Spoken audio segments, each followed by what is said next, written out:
Case I'm going to talk about today is Kouri Richins, why she poisoned her husband and left her children without a father.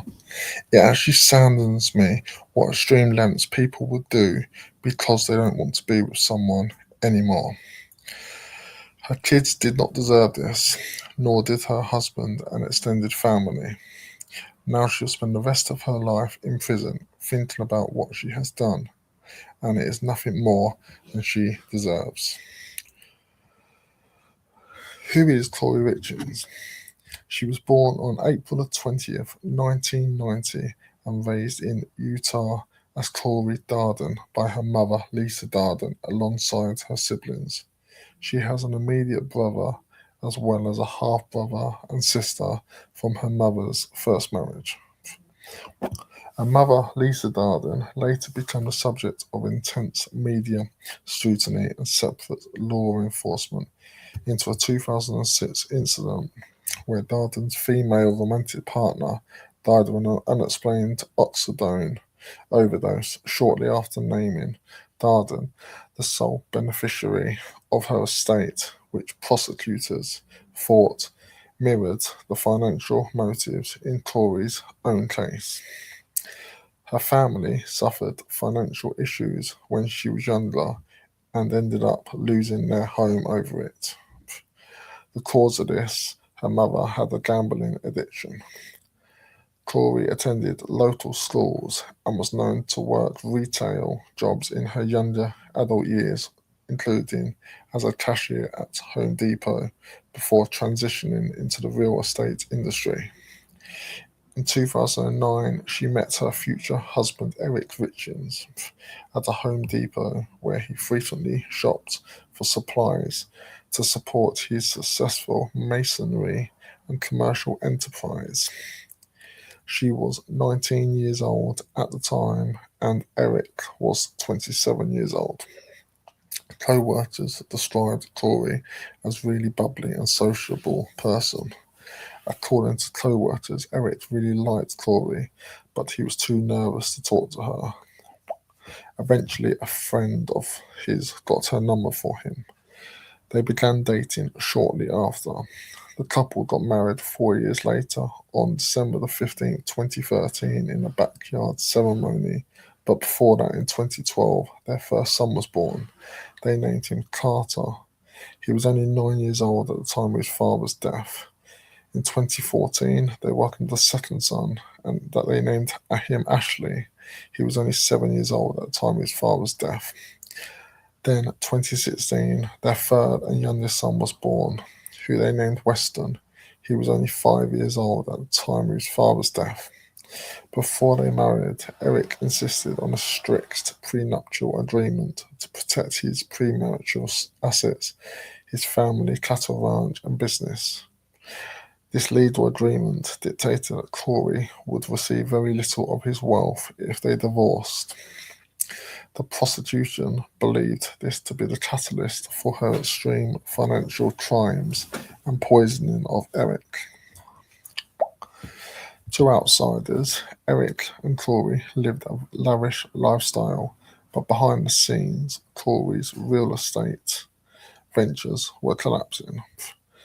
By late 2021, she had racked up millions of dollars worth of debt. This obviously negatively affected Kouri, and she did everything she could to keep her business going, even raiding Eric's personal account. She forged his signature to take out $100,000 life insurance policy on him, alongside applying for multiple fraudulent loans in Eric's name, as well as stealing $100,000 directly from his business. During Kouri's financial problems and growing debt situation, she met another man and ended up having an affair. The prosecutors believed she was planning to build another life with this new man, but she needed Eric's wealth to fund her plan.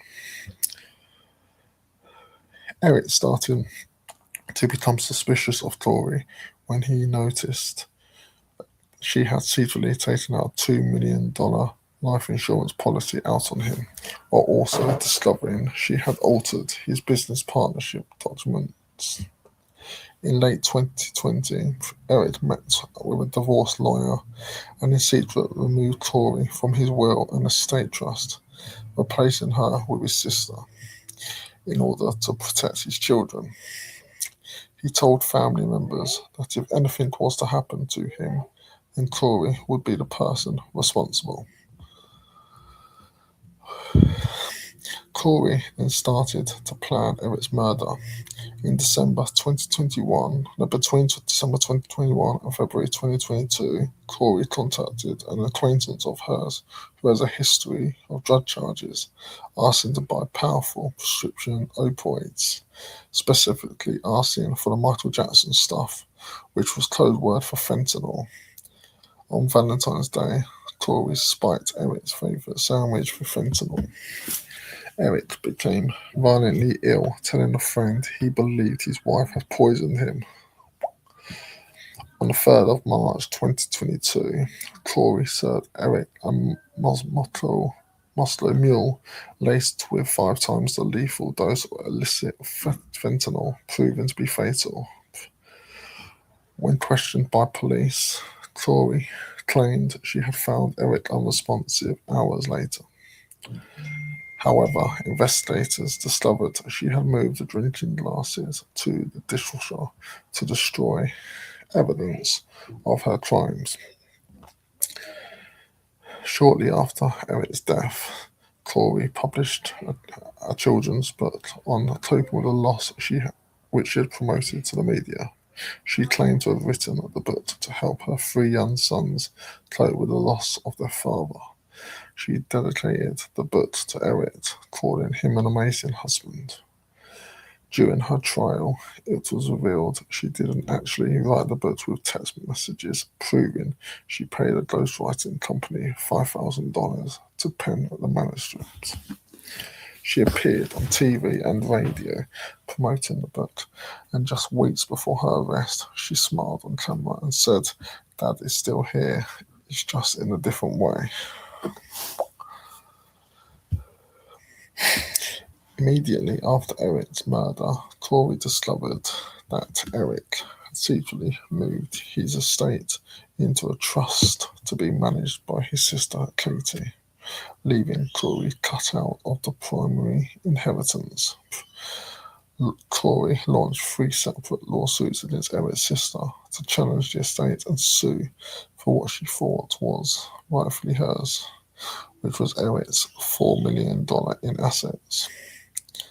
Evidence at the trial showed she had drained the personal trust funds Eric had established for his sons' futures.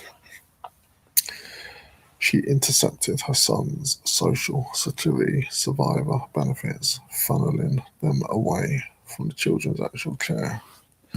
She filed multiple claims to collect on the fraudulent life insurance policies she had secretly taken out on Eric. Behind the scenes, Kouri was still trying to plan a new life with the man she had been having an affair with. The morning after Eric's death, Kouri closed on a massive multi-million-dollar mansion which Eric had refused to buy when he was alive. They had argued about the purchase on the lead up to his death more than once. As police were slowly building up a case against Kouri, they found odd searches on her phone, like luxury prisons in Utah. What is the lethal dose of fentanyl? If someone is poisoned, what does it go down on a death certificate as? Just to name a few. Following an investigation that linked her to the purchase of fentanyl, she was arrested in May 2023. Kouri faced a series of highly publicized legal developments. She was arrested and denied bail. While in jail, guards searched her cell and uncovered an unmailed handwritten letter to her mother. Prosecutors argued that this letter was an attempt to tamper with witnesses by instructing family members to get a witness to lie In September 2023, Richins was briefly in hospital following a medical emergency in custody, which her family claimed had a seizure, which was caused by the jail administering the wrong prescription medication. Nearly 3 years after her husband's death, her trial began in February 2026 in Park City, Utah. Over the course of the weeks-long trial, the prosecution detailed her mounting debts, the affair she was having, and her attempts to secretly take out life insurance policies on Eric Richins. The defense rested its case without calling any witnesses because they were confident that the state's case was only circumstantial. On March 16, 2026, after less than 3 hours of deliberation, Richins was found guilty of all accounts, including aggravated murder, attempted aggravated murder, and insurance fraud and forgery. She was sentenced on May 2026 on what would have been Eric Richins' 44th birthday. The judge sentenced Kouri to life in prison without the possibility of parole.